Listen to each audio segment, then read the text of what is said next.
नमस्कार मित्रों, सुबह के बजे हैं 7 और मैं जा रहा हूं अपने खेत की ओर।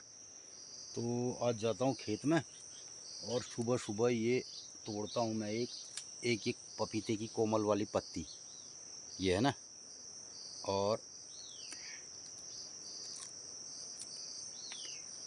इसको खा जाता हूं। तो पपीते की पत्ती इतनी कड़वी होती है, बहुत ज़्यादा।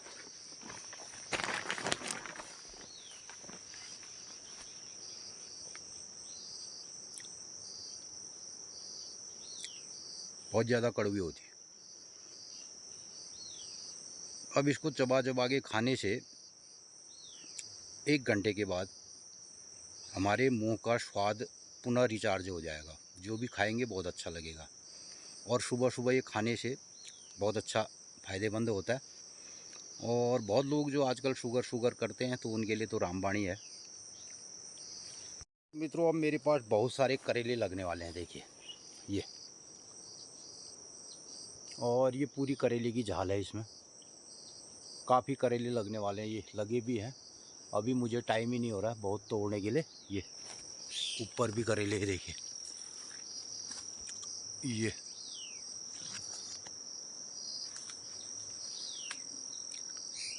तो इस पेड़ में पूरे करेले हैं, देखिए पूरी करेले की बेल है ऊपर तक। तो मित्रों, मुझे आजकल बहुत दिनों के बाद खेत में जाने का टाइम मिल रहा है और मैं जाता हूँ अपने एक खेत में, देखता हूँ मेरे लौकी कितनी लगी है वहाँ पे, और वहीं मिलता हूँ मैं। मित्रों, मैं आ गया हूँ अपने लौकी वाले खेत में जहाँ पे मेरा लौकी का झाल था। और अब तो आप लोगों को पता हो गया होगा मैं हमारे इन खेतों को क्या कहते हैं। तो एक बार और बताता हूँ, हमारे इन खेतों में इस जगह को कहते हैं बोरगाड़ा। तो मैं आ पहुँचा हूँ बोरगाड़ा में, और यहाँ जो मेरे सब्जी के खेत थे, भिंडी विंडी जिसमें मिर्च बोई थी, वो तो सब ख़राब होगी। अब मेरे पास लौकी मैंने बहुत लगाई है। तो मित्रों, मैं आज दिखाता हूँ आपको मेरे लौकी में कैसा हो रहा है। तो मैंने अपने खोल दिए जूते, बूट मैंने अब यहाँ खोल दिए। मैं खेतों में जाऊँगा नंगे पाँव। और मित्रों, मैंने थोड़ी सी धनिया बोई थी इसमें। ये इतनी बढ़िया सी धनिया खाने के लिए तैयार हो गई हमारी ये। तो ये धनिया खाने को तैयार हो गई। और लौकी का मेरा एक झाल जो है ये इसमें बनने वाला है। अब इसमें गीठी भी है, लौकी भी है, और एक तुरई भी जा रही है यहाँ से, देखिए एक बेल तुरई की ये बनी है मेरी। और ये भिंडी का खेत है आगे, और एक तुरई है, ये देखिए एक ये तुरई की बेल है। और ये वाला खेत भी नीचे मिर्च थी इसमें, सब बंजर हो गया। ये बड़ी बड़ी पेड़ हल्दी के हैं। और मित्रों, ये भी लौकी की झील है, देखिए बहुत सारी लौकियाँ अब लगने लगी है। मैंने आपको कहा ना थोड़ा सा ठंडा बैठेगा, तो सुबह शाम में मौसम परिवर्तन हो रहा है। ये तुरई की बेल है, तो लौकी की ये वाली बेल बहुत काफ़ी लंबी बढ़ गई है। अब मैं जाता हूँ अपने जो पुरानी लौकी की बेल थी, एक दिनों मैंने ब्लॉग के ज़रिए आपको दिखाया था। इस बेल में जब प्रॉब्लम आ रही थी, लेकिन अब इसमें कोई प्रॉब्लम नहीं है, थोड़ा सा ठंडा आने लग गया है। तो मित्रों, 2-3 बार लौकी तो हमने इसमें खा ली। मैं अब देखता हूँ कितनी लौकियाँ लगी हैं। देखो एक लौकी ये लगी है, ये 2 लौकियाँ। अब मैं इनको तोड़ता हूँ आज, कितनी लौकियाँ होती हैं देखते हैं। ये मित्रों, ये 2 लौकियाँ, और आगे एक 3 लौकी, और ये लौकी। मित्रों, मैंने उस दिन इस लौकी की बेल से आपको बताया था, और एक फलसफा भी आपको सुनाया था, धीरे धीरे रे मना धीरे सब कुछ होई, माली सींचे 100 घड़ा, ऋतु आए फल होई। ऋतु सबसे महत्वपूर्ण है, ऋतु। तो ये ऋतु हम नहीं बना सकते हैं, ये प्रकृति ने बनाया है, ऊपर वाले ने बनाया है, कायनात का ये विधि विधान है। तो ये भी विधि विधान सबसे महत्वपूर्ण है। तो ये जब आता है ना, तो चीज़ें अपने आप होती हैं। तो अब ऋतु आ गई, मौसम आ गई, तो इसका मौसम आ गया, इसमें अपने आप फूल फल बन रहे हैं, और लौकियाँ, भरपूर लौकियाँ लग रही हैं। तो हम चिल्ला रहे थे, हमारे चिल्लाने से क्या होता है कि हमारी लौकी की बेल इतनी बड़ी हो गई और उसमें लौकी फल नहीं आया, ये सब। लेकिन इसका एक परफेक्ट टाइम होता है, ऋतु। इस ऋतु को पहचानना बड़ा आवश्यक है। और यही प्रकृति का पूरा सिद्धांत है। ये अब इसमें भरपूर लौकियाँ लगने लगी।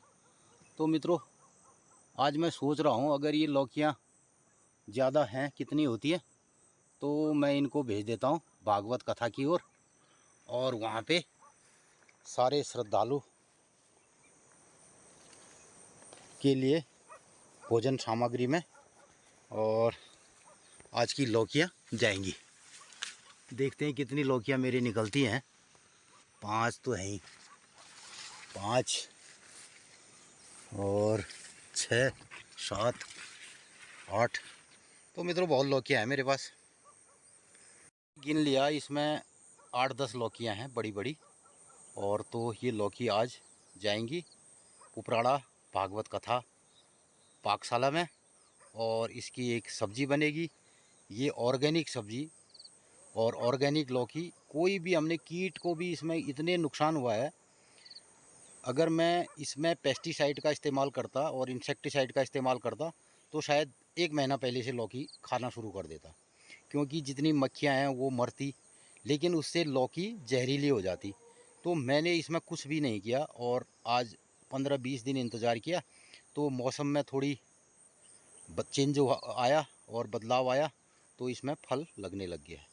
तो आज मैं इसे तोड़ूंगा। तो मित्रों, ये लौकियाँ मैंने तोड़ दी हैं। ये हैं 2, 2, 4, 2, 6, 2, 8, 2, 10, 11 लौकियाँ।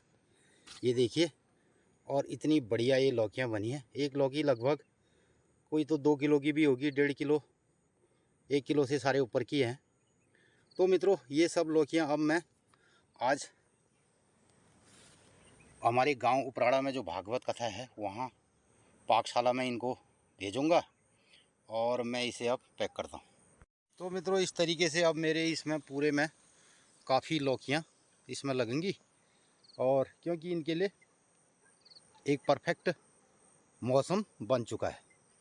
ये देखिए, अपने खेत से इन्हीं अनुभवों को आप लोगों को शेयर करता हूँ, जो भी किसान हैं, जो भी खेत में काम करना चाहते हैं और जो भी इसको समझना चाहते हैं। क्योंकि हमें हमारा जो क्लाइमेटिक जोन चेंज हो रहा है, जो क्लाइमेटिक जोन खिसक रहे हैं, और ग्लोबल वार्मिंग का जो इफ़ेक्ट चल रहा है, मौसम में कुछ बदलाव आ रहे हैं, तो उसके अनुसार ऋतुओं में भी थोड़ा आगे पीछे का अंतर आ चुका है।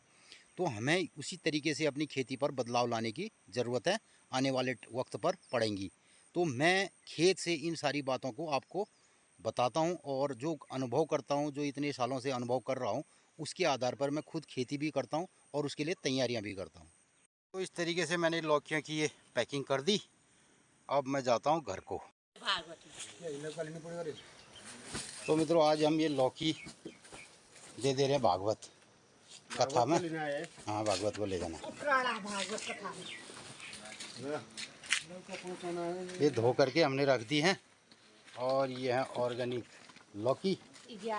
और चंदर तो इसको पहुंचाएगा रोड में।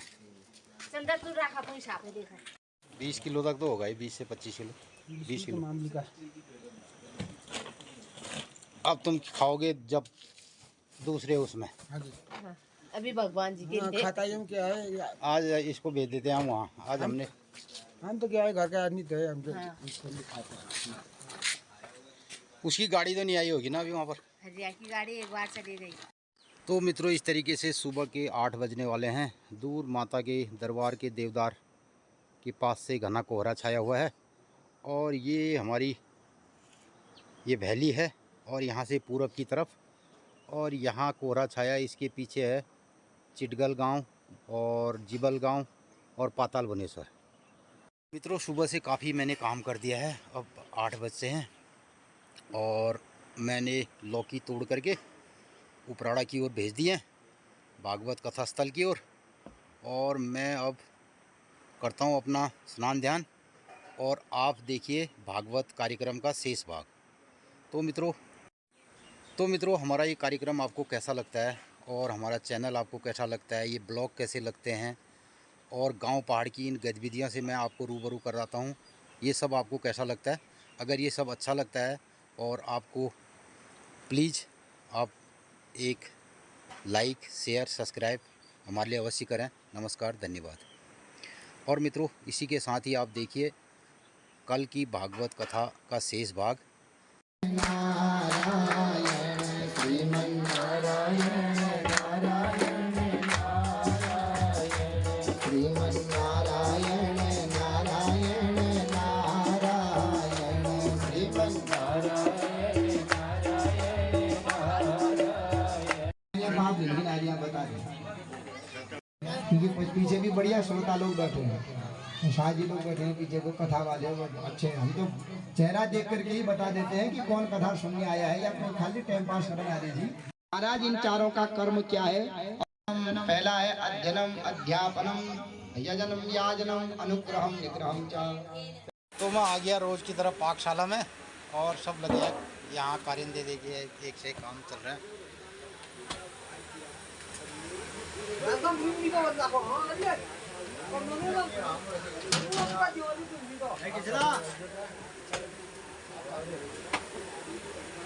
राजगुरु ने संभाल रखी है अपनी चूड़ी ना, और ये यहाँ बन रही गर्मा गर्म चपातियाँ और ये पूरी।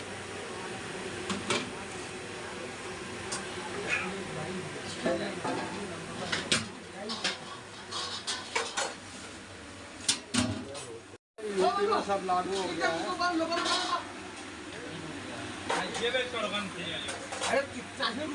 सूतिका के जो वस्त्र आदि धोने, इसको मौका मिल गया कि बच्चे को दूध पिलाती हूँ, मार देती हूँ। जैसे ही भगवान की तरफ गई, भगवान तो जगे थे, टेढ़ी नजर से देखा कि पूतना आ रही है, तो भगवान ने अपने नेत्र विधानम, अपने नेत्र बंद कर दिए। भगवान ने नेत्र बंद क्यों किए? अनेक जो है इसमें मत है साधु संतों के। भगवान विचार करते हैं मैं ब्रजमंडल में माखन मिश्री खाने आया हूँ, माखन मिश्री तो मिली नहीं, मुझे विष पिलाने पूतना मौसी आ गई, और विष पीने का जो अभ्यास है भगवान शंकर को है, तो क्यों ना भगवान शंकर का स्मरण किया जाए। इसलिए भगवान ने अपने नेत्र बंद कर दिए। दूसरे संत कहते हैं कि ये पूतना मायावी है और भगवान है माया के पति, माधव है। माधव माने माया धव, धव माने होता है पति। विचार करते हैं ये राक्षसी सुंदरी बन के मेरे पास आई है, कहीं ऐसा न हो कि मुझे मेरी नेत्रों में इसकी नेत्र चले गए तो इसकी माया दूर हो जाएगी, ये राक्षसी बन जाएगी, तो इसका जो असली स्वरूप सामने आ जाएगा। ये मैं भी अपने नेत्र बंद कर लेता हूँ। भगवान ने नेत्र बंद कर लिया। तीसरे संत कहते हैं कि प्रेम कब होता है? जब नेत्रों से नेत्र मिलते हैं। आदमी का हाथ देखो, पांव देखो, मुख देखो, नहीं होगा प्रेम। जब दो आंखें चार हो जाती हैं तब मनुष्य को प्रेम होता है। कहीं ऐसा न हो मैं इनकी आंखों में इसकी आंखें गई, इसकी आंखों में मेरी आंखें गई, और इसको मेरी आंखें तो ऐसी हैं जो एक बार जो होता है फिर उसकी पलक भी नहीं करती। जादू भरी तेरी आंखें निकल गई, जहाँ भी भगवान की जादू भरी आंखें जाती हैं वो अपना सब कुछ भूल जाते हैं। बड़े बड़े योगी मुनींद्र लोग भी भगवान की अगर उनका नजर पड़ गई तो वहाँ भी भूल जाते हैं। आगे आप सुना करेंगे कि गंगाचार्य जी की नजर जब भगवान पर गई तो गंगाचार्य जी आए थे नाम करने सब भूल गए, तो क्या मुझे करना चाहिए? तो ऐसी नजर है। तो संत कहते हैं कि भगवान ने आंखें इसे बंद कर दी तो पूतना की आंखें मेरी आंखों से मिल जाएंगी, तो पूतना को प्रेम हो जाएगा, और प्रेम हो गया तो प्रेम में आत्मिक पाप से ही श्री गणेश कर लेता हूँ। इसलिए भगवान ने नेत्र बंद कर लिए। पूतना ने उठाया, भगवान को अपनी गोदी पर रखा और स्तन दे दिया भगवान के मुख में। भगवान ने पहले जो जहर लगा करके आई थी उस जहर को पिया। उसके बाद जो दुग्ध था, दुग्ध जब काटते हैं सौ सर्प डंक मारते समय जैसा पीड़ा होती है, मृत्यु के समय भी ऐसी भयंकर पीड़ा होती है। तो जब प्राण हरने लगे, भयंकर पीड़ा होने लगी, इसने अपना असली रूप छोड़ दिया, दौड़ी दौड़ी अंदर से बाहर आई, पूतना का रूप बना लिया, आकाश मार्ग में उड़ने लगी और धक्का देने लगी। अरे छोड़ छोड़, सा मुंच मुंचाल मिति प्रभाषणी निष्पेद्यमानाखिल जीव मर्मणि विव्रत नेत्रे चरणों भुजौ मोह प्रस्विन्न गात्रा क्षिपन्ति हृदोदः। सा मुंच मुंच, अरे मुझे छोड़, अरे मुझे छोड़, ऐसा जब वह कहने लगी, भगवान मनी मन कह रहे हैं मैं किसी को पकड़ता नहीं हूँ, और पकड़ दिया तो फिर मैं छोड़ता नहीं हूँ। पहले पकड़ते नहीं है भगवान, पकड़ दिया, फिर किसी भी जन्म में उसको छोड़ते नहीं है। जब तक उसका उद्धार न हो जाए तब तक भगवान छोड़ते नहीं है। भगवान ने कहा मैं छोड़ूंगा नहीं। जब प्राण भी पी दिए भगवान ने, निष्प्राण आकाश मार्ग में उड़ने लगी तो निष्प्राण होकर के गिर पड़ी कहाँ, जहाँ कंस का उद्यान था, बगीचा था, उस बगीचे में ही गिर पड़ी। अनेक वृक्षों को तोड़ दिया। तो कहते हैं इसका शरीर कितना हुआ, पतमानोपि तद्गेहस त्रिगव्यूति तदंतरद्रुमान। त्रिगव्यूति 6 किलोमीटर का एक गव्यूति होता है, तो 3 गव्यूति माने 6 या 18 किलोमीटर का इसका शरीर है। और उतने क्षेत्र में द्रुमान माने वृक्षों को तोड़ दिया इसने। जब इसने अनेक वृक्षों को तोड़ दिया, गिरी पड़ी है, भगवान इसके पेट पर खेल रहे हैं। सारे गोकुल में हाहाकार हो गया कि राक्षसी कन्हैया को, नंद के लाला को ले गई। सभी दौड़े दौड़े तो देखा कि मार्ग में यह तो गिर पड़ी है, लाला पेट पर क्या है, खेल रहा है। बड़ी मुश्किल से लाला को पकड़ा और लाला को पकड़ के माता को दे दिया। मैया देखो भगवान ने चाहा है, तेरा लल्ला बच गया। इसको ठोकर लगी, मुंह के बल में गिर करके पीछे गिरी। मुंह के बल गिरती तो तेरा लल्ला नीचे गिरता, उसके ऊपर गिरती, क्या बचता। ये भगवान की लीला है कि ये पीठ के बल गिरी, तेरा लल्ला बच गया है, इसको पकड़ो। मैया ने पकड़ा, पकड़ के सीधे मां उनको गाय के गोद में ले गए।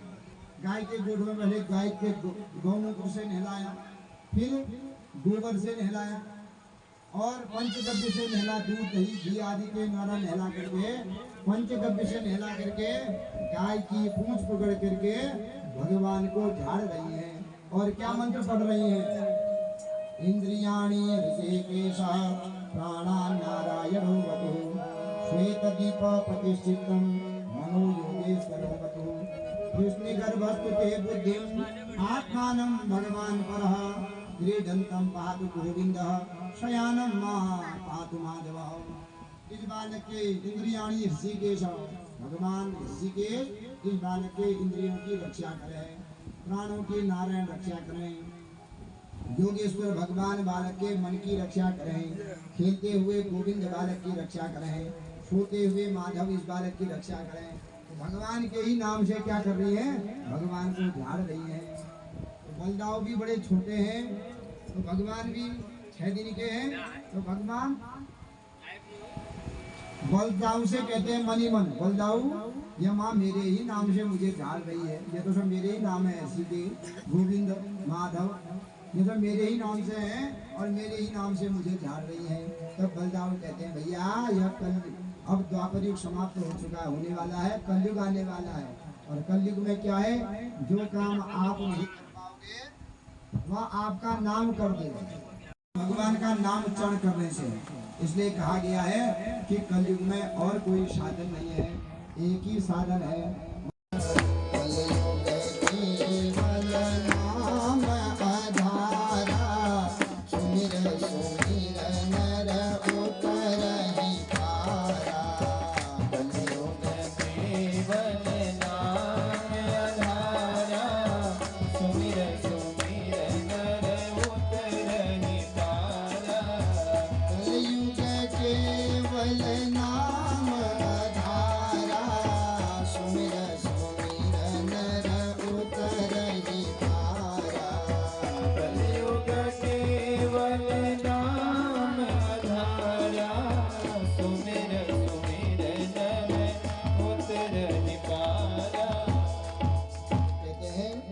इस कलयुग में भगवान नाम रूपी ऐसी नाव है कि उस नाम रूपी नाव पर बैठ जाओगे तो बिना किसी प्रयास के ही भव सागर से पार हो जाओगे।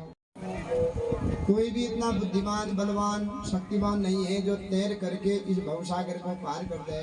तो भवसागर पार करने का सबसे आसान तरीका है कि काम करते रहो, नाम जपते रहो, काम करते रहो, भगवान का नाम लेते रहो, न जाने कब इस भवसागर से पार हो जाओगे पता ही नहीं चलता। तो बलराम जी कहते भैया कलयुग में जो स्वयं तुम नहीं कर पाओगे वह तुम्हारे नाम करेंगे।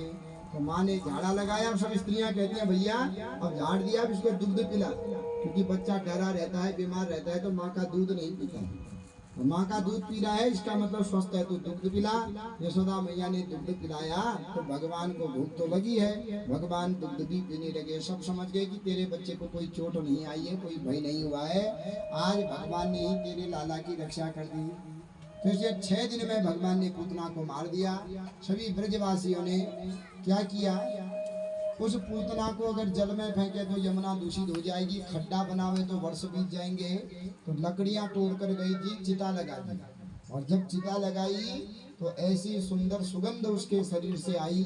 चिता इसकी क्या आती है, दुर्गंध आती है, बदबू आती है, और इनके शरीर से दुर्गंध नहीं आई, इनके शरीर से सुगंध आई। कहते हैं 5 चीज ऐसी है जिनका सेवन करने से बुद्धि और विद्या कमजोर हो जाती है। वो क्या है, वृद्धार का प्रेत धूमाश्च, वृद्धा स्त्री निर्जरोदकम, आयुष्य नश्यते नित्रम, रात्रौ दधिनीय भोजनम। रात्रि में दही खाने से, मेरे ब्याल के देना हंस, दही खाने से बुद्धि भ्रष्ट हो जाती है। जो स्मरण शक्ति है, विशेषकर जो विद्यार्थी वर्ग हैं, रात को दही कभी न खाओ। भोजना उनके भोजन के अंत में अगर है तो तकरम पिए, मट्ठा पी ले, मट्ठे से नहीं होता, पर दही रात को जहर का काम करती है। नींबू, दही, मूली, अचार, तो रात्रि को यह वर्जित कही गई है। विद्यार्थी वर्गों के लिए तो विशेष स्मरण शक्ति खराब कर दी थी ये चीजें। तो रात को दही खाने से, संध्या का धूप सेवन करने से, जाते हुए धूप सेकने से, प्रेत के धुएं को सूंघने से, एक ही जगह स्थिर जल पीने से, और अपने से बड़ी उम्र की कन्या से विवाह करने से मनुष्य की बुद्धि और उम्र क्षीण हो जाती है। तो प्रेत के धुएं से क्या होना चाहिए, दुर्गंध आनी चाहिए, पर पूतना के शरीर से दुर्गंध नहीं आई। ऐसी सुगंध आई कि स्वर्ग लोक तक सुगंध चले गई। राजा परीक्षित कहते हैं, महाराज प्रेत के शरीर से तो दुर्गंध आती है, पूतना के शरीर से कैसी सुगंध आई कि देवता लोग भी प्रफुल्लित हो गए। तब कहा अब यह कोई साधारण थोड़ी है, यह क्या हो गया, भगवान का प्रसाद हो गया। भगवान का मुख जहाँ पर लग जाता है वो क्या हो जाता है, भगवान का प्रसाद हो जाता है। तो भगवान ने अपना मुख इसके स्तन पर लगा दिया।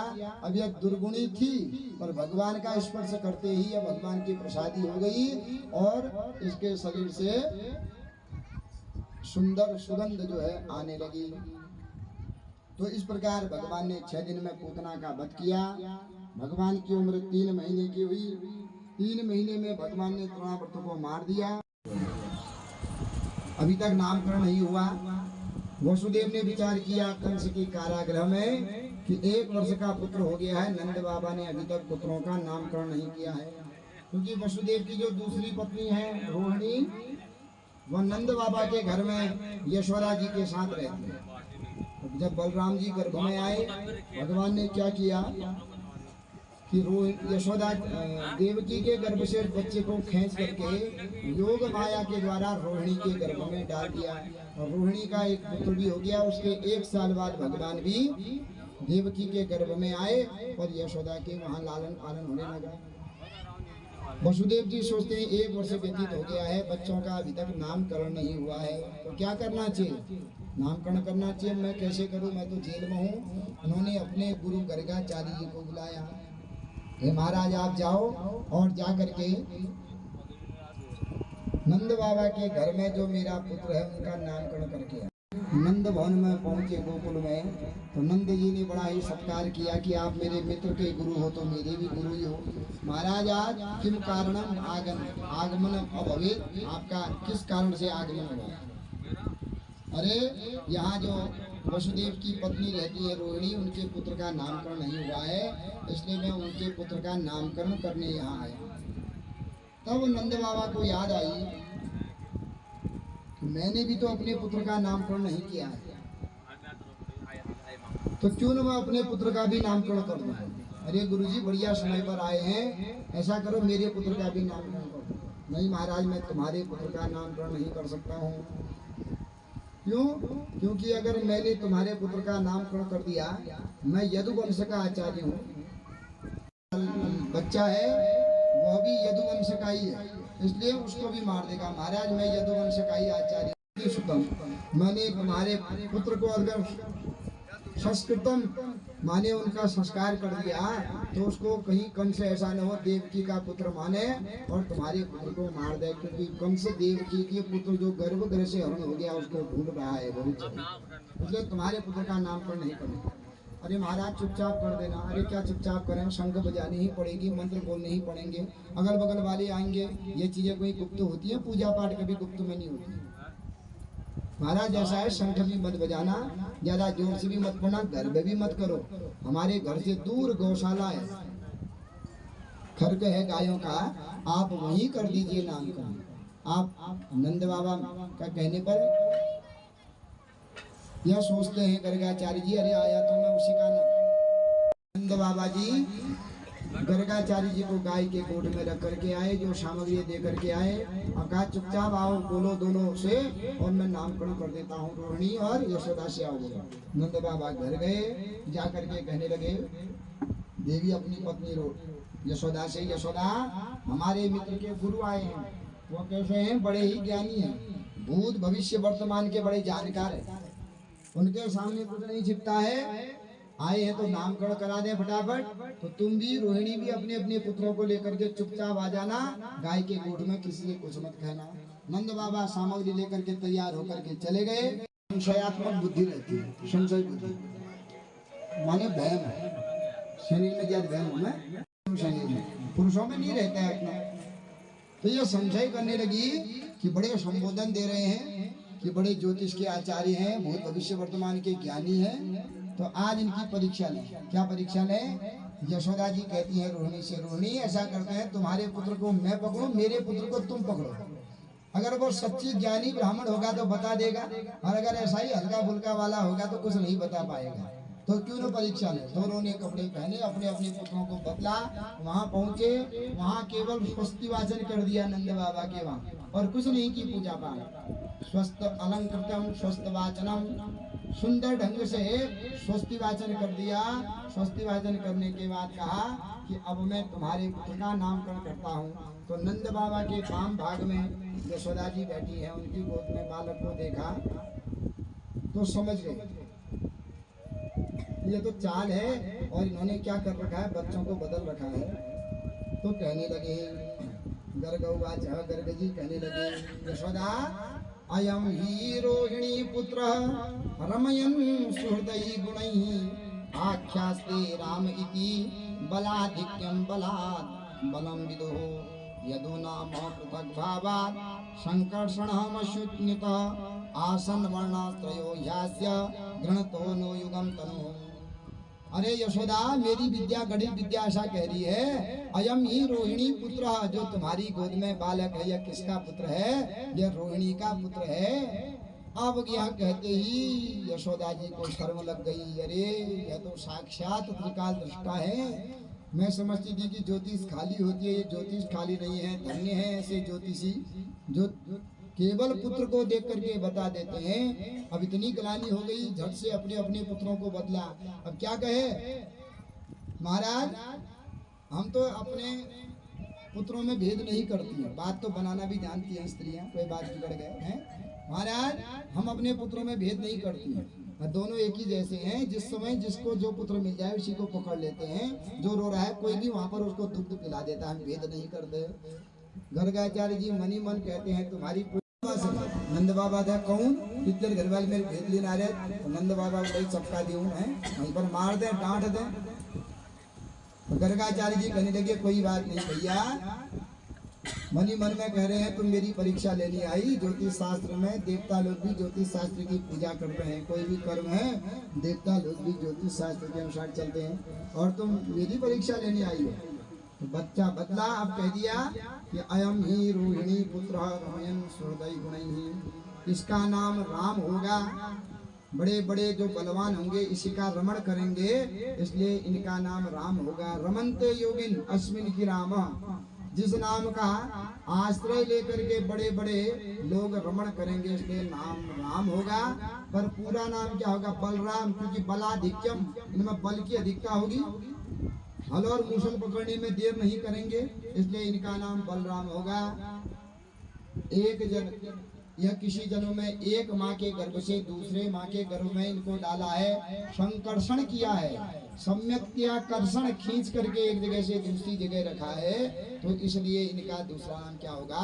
संकर्षण होगा। 2 नाम रख दिए। अब कहने लगे महाराज इस बच्चे का तो हो गया, मेरी गोदी में जो बालक बैठा है यह काला कलूटा, थोड़ा इसका भी नाम रख दो।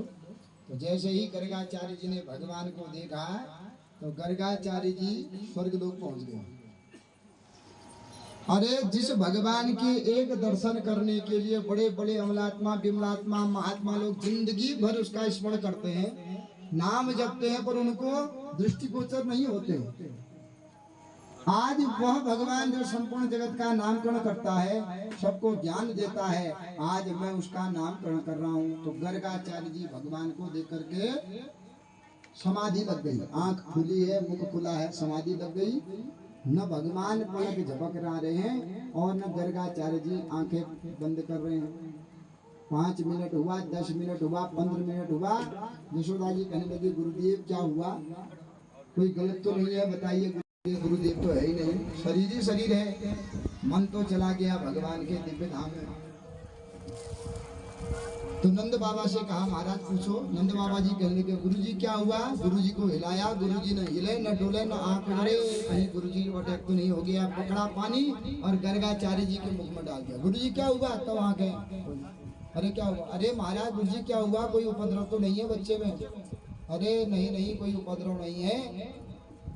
अब क्या कहूँ भैया, मैं इसका क्या नाम रखूं? 1-2 नाम होते तो मैं 1-2 नाम रखता, आखिर मैं क्या नाम रखूं? तो यशोदा जी कहते हैं माना नाम रखने के लिए आपको बुलाया और आप हमसे पूछ रहे हैं क्या नाम रखें? हमने जो अगर रखना होता तो तुमको बुलाने की जरूरत ही नहीं। इसलिए महाराज आप इनका कोई नाम रख दो। तो गर्गाचार्य जी कह रहे हैं इनके नाम अनेक अनूपा, मैं नृप कहूँ स्वामी अनुरूपा। इनके नाम अनेक अनूपा, मैं नृप कहूँ स्वामी अनुरूपा। इनके नाम अनेक अनूपा, मैं नृप कहूँ बसमती अनुरूपा। इनके नाम अनेक अनूपा, मैं नृप कहूँ स्वामी अनुरूपा। इनके नाम अनेक अनूपा, इनके नाम अनेक अनूपा, इनके नाम इनके नाम अनेक अनूपा। महेंद्र पकह बसमती नाम अनेक अनूपा, महेंद्र पकह बसमती अनुरूपा। इनके नाम अनेक अनूपा, मैं नृप कहूँ स्वामी अनुरूपा। महाराज इनका क्या नाम रखूं? महाराज 1-2 नाम रख दो, अपना कुंडली का नाम रख दो, घर का नाम हम रख देंगे। तो गर्गाचार्य जी कहने लगे कोई इनको गोविंद कहेगा, कोई इनको गोपाल कहेगा, कोई इनको मुरली वाला कहेगा, कोई इनको घनश्याम कहेगा। तो भगवान का नामकरण हो रहा है और गर्गाचार्य जी कहने लगे कोई कहे गोविंदा, कोई गोपाला, कोई कहे गोविंदा कोई गोपाला, कोई कहे गोविंदा, कोई गोपाला, कोई कहे गोविंदा कोई गोपाला। मैं तो कहूँ सांवरिया बांसुरी वाला, मैं तो कहूँ सांवरिया बांसुरी वाला, मैं तो कहूँ सांवरिया बांसुरी वाला। मैं तो कहूँ सांवरिया बांसुरी वाला।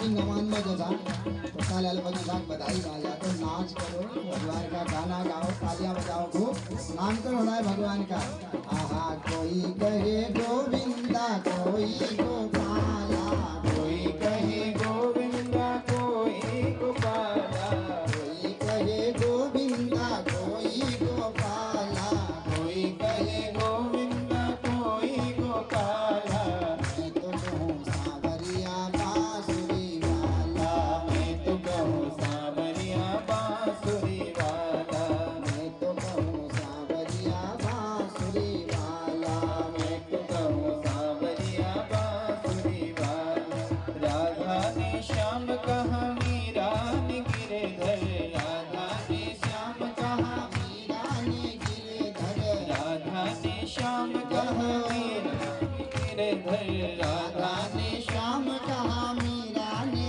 गिरधर द्रौपदी ने कृष्ण कहा उपजाने नटवर द्रौपदी ने कृष्ण कहा उपजाने नटवर द्रौपदी ने कृष्ण कहा उपजाने नटवर द्रौपदी ने कृष्ण कहा उपजाने नटवर बालों ने तुमको पुकारा कहके ग्वाला बालों ने तुमको पुकारा कहके ग्वाला मैं तो कहूँ सांवरिया बांसुरी वाला मैं तो कहूँ सावरिया बांसुरी वाला मैं तो कहूँ सांवरिया बांसुरी वाला मैं तो कहूँ सावरिया बांसुरी वाला कोई कहे गोविंदा कोई गोपाला कोई कहे गोविंदा कोई गोपाला कोई कहे गोविंदा कोई गोपाला कोई कहे गोविंदा कोई गोपाला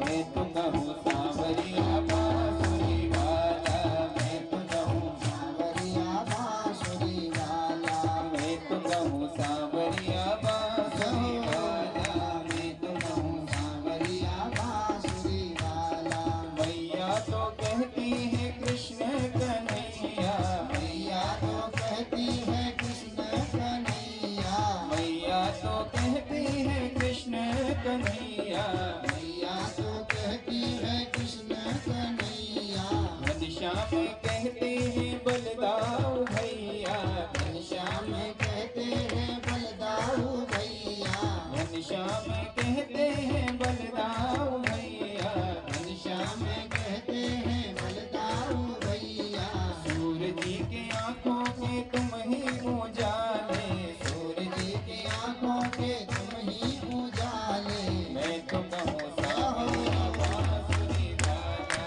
मैं तो कहूँ सावरिया बांसुरी वाला मैं तो कहूँ सांवरिया बांसुरी वाला मैं तो कहूँ सावरिया बांसुरी वाला कोई कहे गोविंदा कोई गोपाला कोई कहे गोविंदा कोई गोपाला मैं तो कहूँ सांवरिया बांसुरी वाला मैं तो कहूँ सावरिया बांसुरी वाला मैं तो कहूँ सांवरिया बांसुरी वाला मैं तो कहूँ सावरिया बांसुरी वाला भीष्म जी के बनवारी अर्जुन के मोहन भीष्म जी के बनवारी अर्जुन के मोहन भीष्म जी के बनवारी अर्जुन के मोहन भीष्म जी के बनवारी अर्जुन के मोहन छलिया भी कह करके बोला दुर्योधन छलिया भी कह करके बोला दुर्योधन छलिया भी कह करके बोला दुर्योधन छलिया भी कह करके बोला दुर्योधन कंसा तो जल करके कहता है काला कंस तो जल करके कहता है काला अरे मैं तो कहूँ सांवरिया बांसुरी वाला मैं तो कहूँ सावरिया बांसुरी वाला मैं तो कहूँ सांवरिया बांसुरी वाला मैं तो कहूँ सावरिया बांसुरी वाला कोई कहे गोविंदा कोई गोपाला कोई कहे गोविंदा कोई गोपाला मैं तो कहूँ सांवरिया बांसुरी वाला मैं तो कहूँ सावरिया बांसुरी वाला गोपियों की आंखों के तुम ही सितारे गोपियों के आंखों के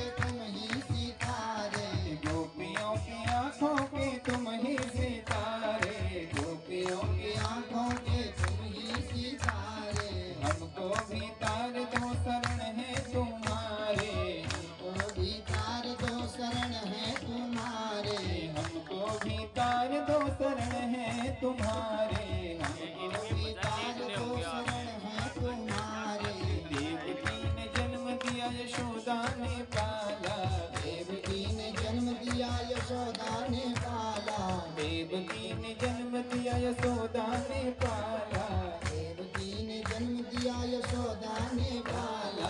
मैं तो कहूँ सांवरिया बांसुरी वाला, मैं तो कहूँ सांवरिया बांसुरी वाला, मैं तो कहूँ सांवरिया बांसुरी वाला, मैं तो कहूँ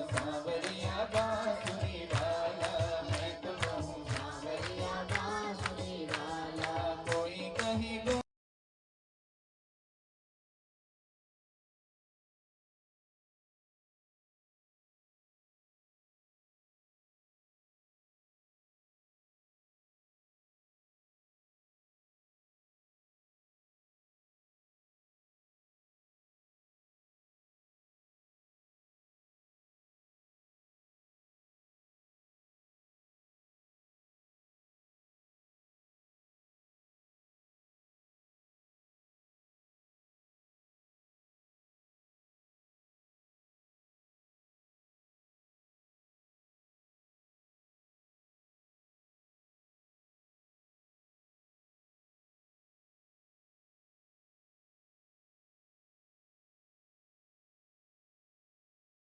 तो कहूँ सांवरिया बांसुरी वाला, मैं तो कहूँ सांवरिया बांसुरी वाला, मैं तो कहूँ सांवरिया बांसुरी वाला, मैं तो कहूँ सांवरिया बांसुरी वाला।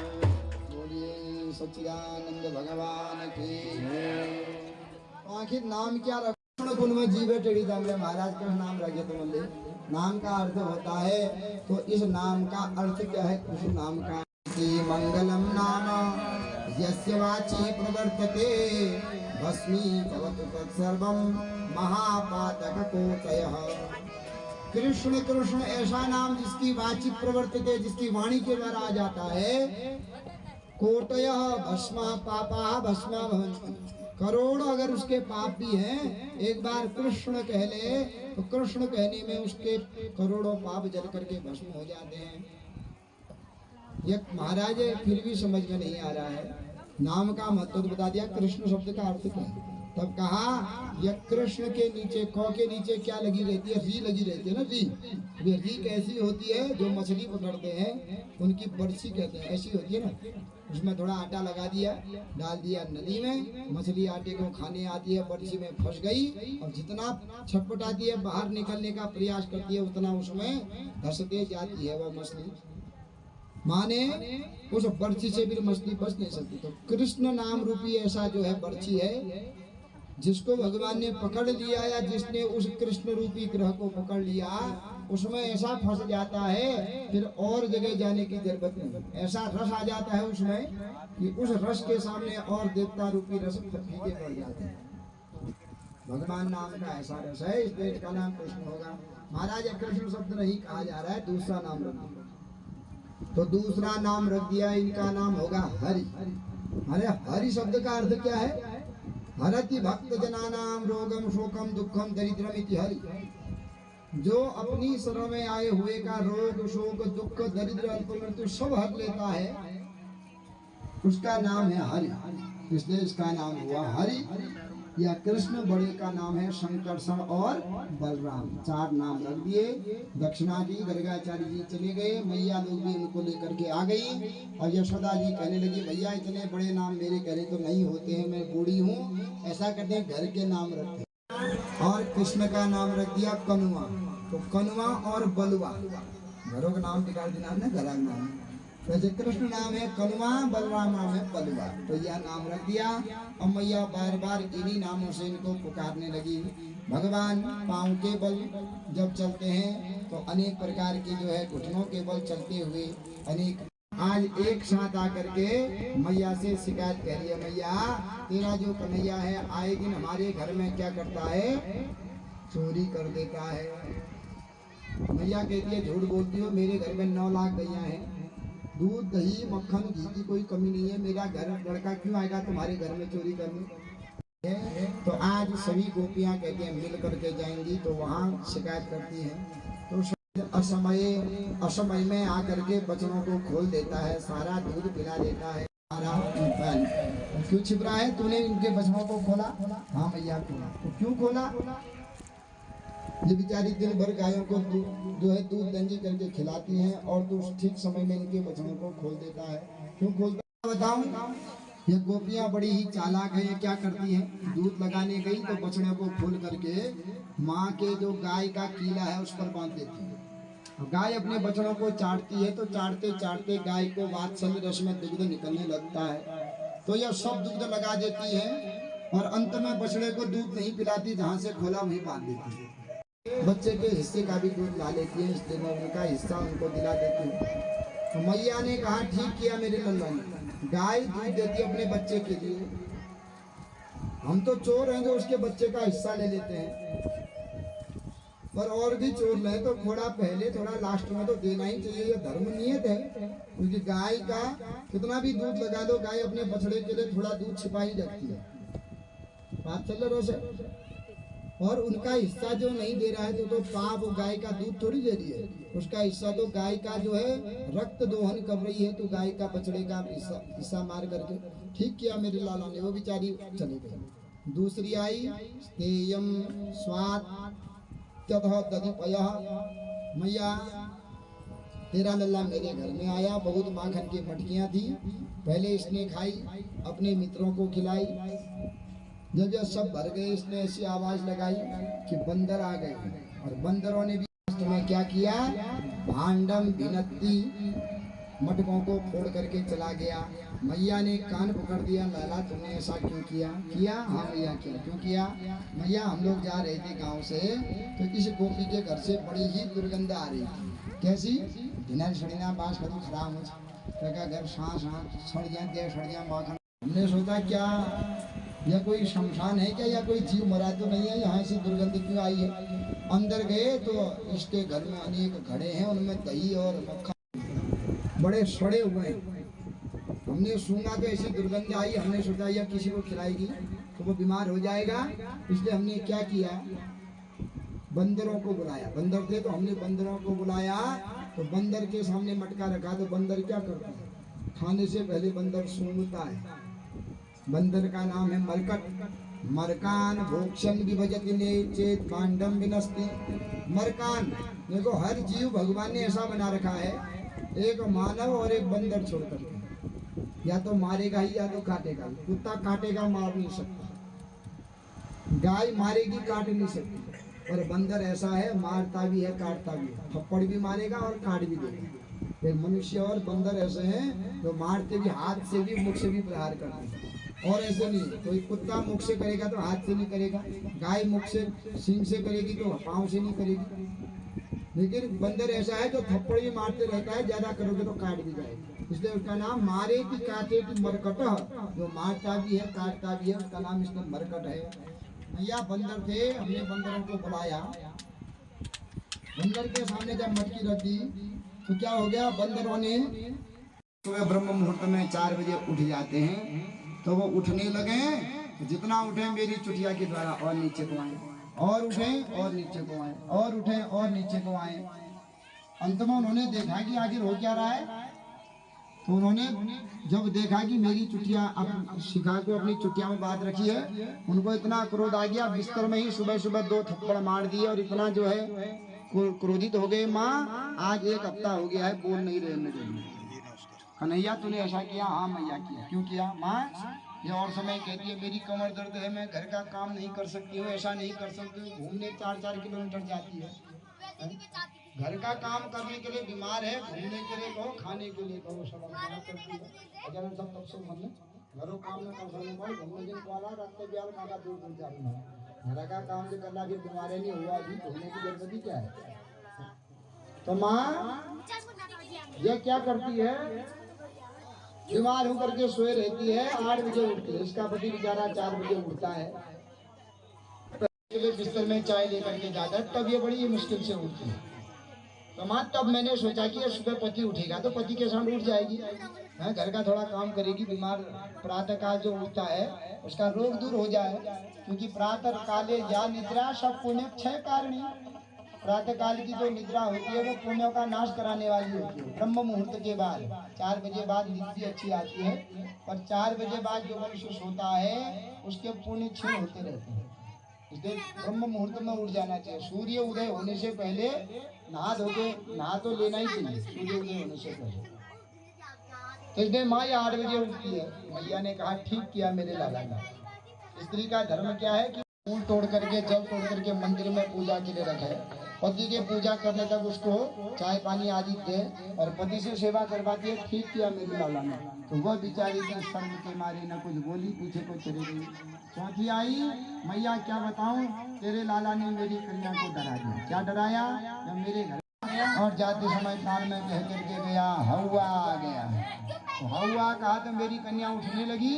अब उसने देख चुटिया बांधी है तो उसने सोचा हवा ने भूत ने पकड़ लिया है। माँ ऐसे जो है करता है। बाल लीलाएं हुई, भगवान कुछ बड़े हुए। एक दिन भगवान ने खेल खेल में मिट्टी खाई, शिकायत कर दी मैया तेरे लाला ने क्या खाया है, मिट्टी खाई है। मैया पकड़ के लाई, मुंह कहा खोलो। भगवान ने मुख खोला तो क्या देखा, भगवान के मुख के अंदर सूर्य मंडल चंद्र। अरे तुम तो भगवान हो, मैं तो तुमको पुत्र समझ रही हूँ, तुम भगवान हो। भगवान ने विचार किया मैया अगर मुझे भगवान समझेगी, भगवान बनने में फायदे नहीं है। क्यों नहीं है? कलयुग में क्या गति है भगवान की? भगवान कहते हैं आगे क्या गति होगी कलयुग में? नहलाएंगे घर के मनु कमरों में अन्यार पाड़े बनाएंगे। कलयुग में ऐसा ही तो है। और गोवर्धन पर्वत को कैसे उठाया, एकादशी का, कल को ठीक एकादशी की है और कल को एकादशी की भी कथा आएगी, एकादशी का महत्व आएगा। तो और बोल ब्याले से भगवान मेहंदी ले होती पहले दिन मेहंदी होने पर तो बेली हो गया मेहंदी से। तो कल को भगवान का रुक्मिणी जी के साथ विवाह तक की कथा कल को है। तो आ करके कथा को सुन करके अपने जीवन को जो है धर्म के मार्ग पर लगाएं। जो जिस भावना से आया है भगवान आप सबकी मनोकामनाओं को पूर्ण करें। सबके घर में रिद्धि हो, सिद्धि हो, धन संतान की वृद्धि हो, आपके धन के द्वारा धर्म होते रहे और आपके जो है ऐसे कर्म हो कि जिन कर्मों के द्वारा हमारे पाप नष्ट होते जाएं, भगवान की भक्ति बढ़ते जाएं। तो आपके जो भक्ति है वो अचल रहे भगवान के पाद पद्मों में। सबकी मनोकामना भगवान पूर्ण करें। सभी लोग आरती करें, प्रसादी लें। और आज का जो है भोजन प्रसादी में खीर ओम प्रकाश जोशी जी जजुट के द्वारा एवं चंद्र सिंह भंडारी जी दसाई दल के द्वारा जो है आज का भंडारा और खीर आदि है। तो खीर बना रहे से खीर खा दिया सब लोग। हाँ बोलते एकादशी भय बढ़ते जो बोलते का खिलाओ तो आज भोजन आदि करके जाइए, भगवान की प्रसादी है। तो आरती होगी, सभी लोग शांति व्यवस्था बनाएंगे। बोलो सच्चिदानंद भगवान की। और सबका बड़ा ही सुंदर जो है सहयोग मिल रहा है। श्री तारा सिंह मेहरा जी पहले दिन से लेकर के ऐसे रात तक लगे हैं 11-12 बजे तक। और इनके साथ गंगा सिंह जी हैं, गोपाल सिंह जी हैं, मनोज सिंह जी हैं, आदि अन्य कार्यकर्ता हैं, बहुत लोग हैं। तो मुख्य जो है तारा प्रसाद जी और इनकी जो टीम है तो ऐसी लगी है रात दिन, सुबह 5 बजे से रात के 12 बजे तक। हम तो वहाँ देख ही नहीं पा रहे कोई भी लोग, तो ऐसा निभा दे रहे हैं वो। धन्य है भगवान, ऐसे जो है निःशुल्क भक्तों को भी भेजती है। कार्य करना मुश्किल नहीं होता, कार्य को निभाना मुश्किल होता है। सद्बुद्धि है खूब इनके घर परिवार में धन धान्य से परिपूर्ण रखें और अपनी दिव्य भक्ति भगवान इनको दें। तो अब आरती होगी, सभी लोग प्रसादी ग्रहण करके ही जाइएगा। बोलो सच्चिदानंद भगवान की जय। सभी परिवार वाले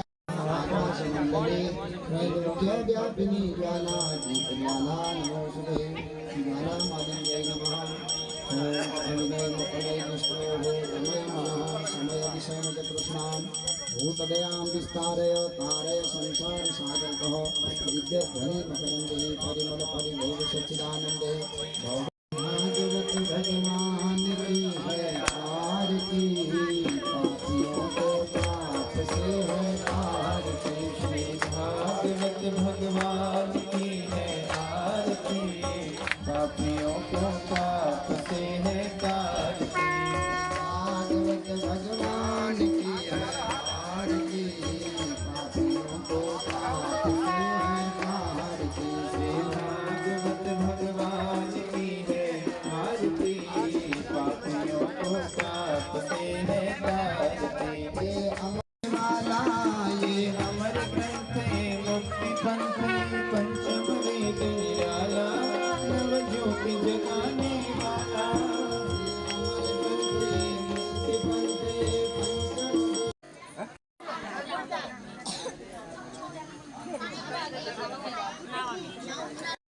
मित्रों इस तरीके से अभी भोजन यहाँ पे व्यवस्था चल रही है और सारे श्रद्धालु भक्तगण यहाँ भोजन प्रसादी ग्रहण कर रहे हैं।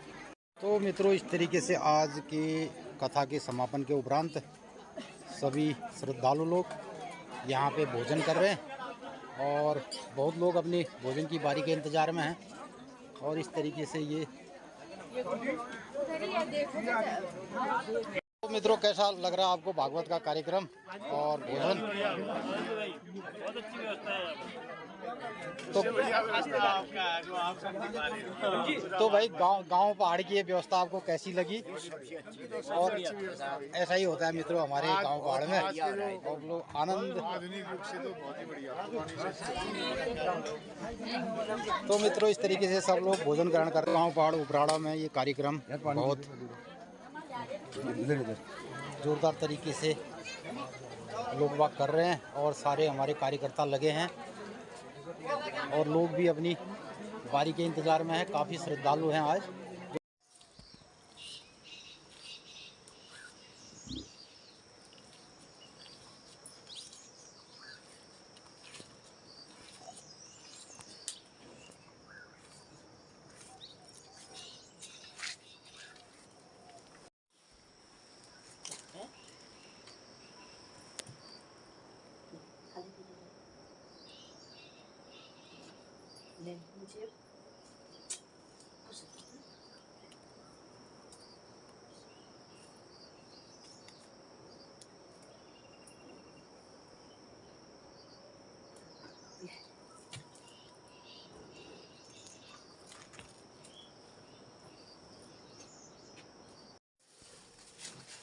मित्रों नमस्कार, सुप्रभात। मु गाँव पहाड़ उत्तराखंड जेजुडवटी।